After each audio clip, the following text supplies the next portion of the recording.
जानता था कि पिता के राज्य में उसका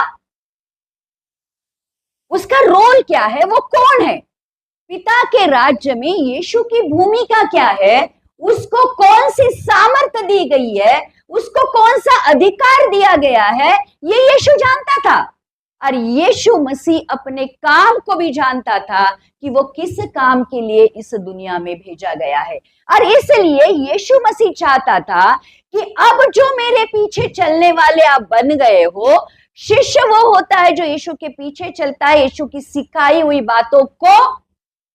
बातों के ऊपर चलता है। तो अब यीशु मसीह उनको कह रहा था कि अब आपकी जो नॉर्मल जिंदगी है, आपकी जो घिसी पिटी जिंदगी है, एक मनुष्य वाली जिंदगी है, वो खत्म हो चुकी है।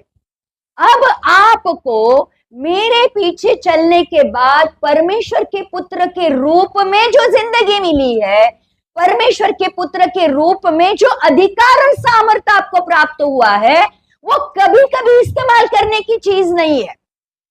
कितने लोग समझ रहे हैं? देखो, कोई अमीर इंसान का पुत्र होता है तो कभी कभी अमीर होता है कि हमेशा अमीर होता है? वैसे ही परमेश्वर ये कहता है, अगर आप परमेश्वर के पुत्र हो तो आपको जिंदगी में कोई भी सिचुएशन में नहीं भूलना है कि मैं परमेश्वर का पुत्र हूं। काफी बार हम भूल जाते हैं, जब बहुत बड़ी प्रॉब्लम आती है, बहुत बड़ा संकट आता है, कोई बहुत बड़े गोलायत जैसे लोग हमारे सामने खड़े हो जाते हैं, दाऊद राजा नहीं भूला कि उसके साथ कौन खड़ा है।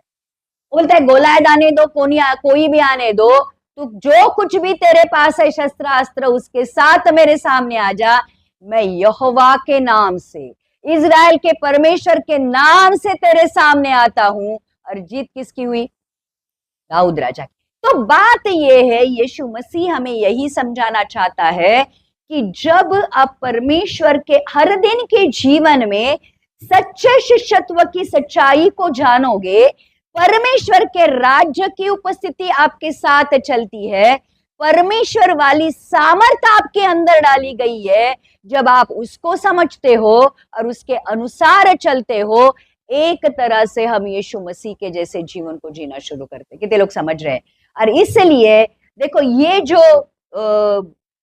यीशु मसीह के जो पहाड़ी उपदेश है, ये एक तरह से नैतिक जीवन को इतना ऊंचा कर देता है कि ये जीवन एक तरह से परमेश्वर वाला जीवन बन जाता है। कितने लोग समझ रहे हैं? ये पहाड़ी उपदेश जैसे जैसे हम लोग आगे बढ़ेंगे, आपको पता चलेगा कि मैं आज क्या बात कर रही हूं। पहाड़ी उपदेश पर